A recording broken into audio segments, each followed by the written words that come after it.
Bonjour à tous et bienvenue sur cette vidéo qui va vous plonger au cœur d'un événement majeur du football africain.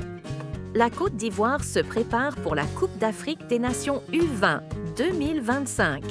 Et ça commence dès maintenant avec un défi de taille, une double confrontation face au Nigeria. Que se passe-t-il derrière ces matchs amicaux? Quels enjeux se jouent pour les jeunes éléphants à quelques semaines du grand rendez-vous? Restez avec nous pour découvrir pourquoi ces rencontres pourraient tout changer pour la Côte d'Ivoire et comment elles annoncent un tournoi qui s'annonce déjà historique. Commençons par situer le contexte. La Coupe d'Afrique des Nations U20 est bien plus qu'une simple compétition régionale. C'est une vitrine pour les futurs talents du continent africain, un tremplin pour des joueurs qui rêvent de fouler un jour les pelouses des plus grands championnats européens, ou encore de porter les couleurs de leur sélection senior lors de la Coupe d'Afrique des Nations ou de la Coupe du Monde. Pour la Côte d'Ivoire, pays hôte de l'édition 2025, l'enjeu est double. Non seulement il s'agit de performer sportivement, mais aussi de réussir l'organisation d'un tournoi qui mettra le savoir-faire ivoirien sous les projecteurs internationaux. Dans cette optique, les deux matchs amicaux face au Nigeria ne sont pas anodins. Le Nigeria, surnommé les Flying Eagles dans cette catégorie, est une nation redoutable en football jeune. Avec un palmarès impressionnant, dont plusieurs titres à la Coupe d'Afrique des Nations U20 et des participations régulières aux phases finales des Coupes du Monde U20, le Nigeria représente un adversaire de taille. Ces rencontres offriront donc aux jeunes Ivoiriens une occasion précieuse de se mesurer à une équipe expérimentée, aguerrie et habituée aux joutes internationales. Ce choix stratégique de la Fédération ivoirienne de football, FIF, montre une volonté claire.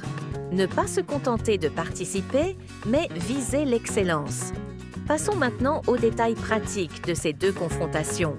Les matchs se tiendront au stade Félix Houphouët-Boigny, une enceinte emblématique située à Abidjan, surnommée affectueusement le Félicia par les supporters locaux. Construit en 1964 et rénové à plusieurs reprises, ce stade peut accueillir plus de 35 000 spectateurs dans ses meilleures configurations. Cependant, pour ces deux rencontres, une décision notable a été prise. Elles se dérouleront à huis clos. Cette mesure, validée par les staffs techniques des deux équipes, vise à offrir aux joueurs un environnement concentré, loin de la pression des tribunes, pour peaufiner leurs automatismes et tester leur stratégie dans des conditions optimales. Le calendrier est également intéressant.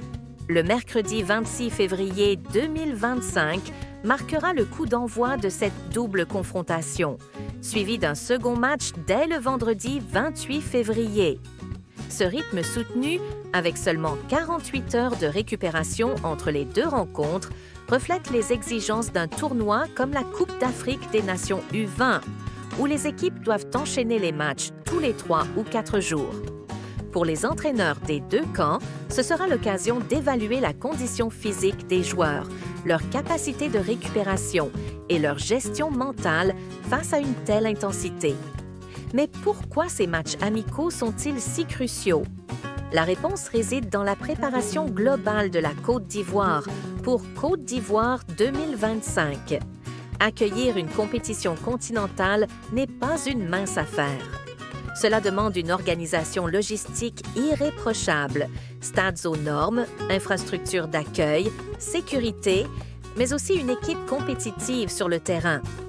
Les jeunes éléphants, dirigés par leur staff technique, savent que les regards seront braqués sur eux.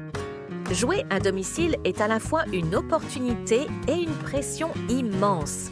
Ces matchs face au Nigeria permettront de jauger leur niveau actuel, d'identifier leurs points forts et de corriger leurs lacunes avant le grand rendez-vous d'avril. Du côté tactique, ces rencontres offriront des indices sur la philosophie de jeu que le sélectionneur ivoirien souhaite instaurer. Va-t-il privilégier un style offensif, basé sur la vitesse et la créativité des ailiers, une marque de fabrique du football ivoirien? Ou optera-t-il pour une approche plus défensive, avec un bloc solide pour contrer les assauts nigérians? Le Nigeria, connu pour sa puissance physique et son jeu direct, mettra sans doute à l'épreuve la résilience des jeunes Ivoiriens. Chaque duel, chaque ballon disputé sera une leçon pour ces joueurs en devenir. Parlons aussi des joueurs à surveiller. Bien que les effectifs définitifs n'aient pas encore été dévoilés à ce jour, nous sommes le 26 février 2025. On peut s'attendre à voir émerger des talents prometteurs. Côté Côte d'Ivoire, les regards se tourneront peut-être vers des joueurs issus des académies locales comme l'ASEC Mimosas ou le centre de formation de Jean-Marc Guillou, qui ont déjà produit des stars comme Yaya Touré ou Salomon Kalou. Du côté nigérian, les Flying Eagles aligneront probablement des éléments repérés par les recruteurs européens lors des dernières compétitions internationales. Ces matchs pourraient être le théâtre des premières étincelles de futures stars africaines. Un autre aspect à ne pas négliger est l'impact de ces matchs sur la cohésion d'équipe. À 2 mois du début de la Coupe d'Afrique des Nations U20, les automatismes entre les joueurs doivent être rodés. Les amicaux comme ceux-ci permettent de souder le groupe, de tester différentes combinaisons et de répartir les rôles au sein de l'effectif. Les leaders naturels émergeront, tout comme les complémentarités entre milieux créatifs, attaquants explosifs et défenseurs intraitables. Pour le staff technique, c'est aussi une occasion de trancher dans la sélection finale, en observant qui se distingue sous pression. En élargissant la perspective, ces matchs s'inscrivent dans une dynamique plus large pour le football ivoirien. Après avoir organisé avec succès la Coupe d'Afrique des Nations seniors en 2023, la Côte d'Ivoire veut confirmer son statut de place forte du football africain. La Coupe d'Afrique des Nations U20-2025 sera une nouvelle vitrine pour démontrer ses capacités, tant sur le plan sportif qu'organisationnel. Les infrastructures construites ou rénovées pour l'occasion, stades, centres d'entraînement, hôtels, bénéficieront au pays bien au-delà de la compétition, stimulant le développement du sport local. Pour conclure, ces 2 affrontements amicaux entre la Côte d'Ivoire et le Nigeria ne sont pas de simples matchs d'entraînement. Ils sont le reflet d'une ambition, celle de voir les jeunes éléphants triompher sur leur terre en mai 2025. Ils sont aussi une promesse faite aux supporters ivoiriens, celle d'un spectacle de qualité et d'une équipe prête à tout donner. Alors, restez connectés, suivez l'actualité de cette préparation et préparez-vous à vibrer pour la Coupe d'Afrique des Nations U20, Côte d'Ivoire 2025. Merci d'avoir regardé cette vidéo. N'oubliez pas de liker, de vous abonner et d'activer la cloche pour ne rien rater de nos prochaines analyses. À très bientôt!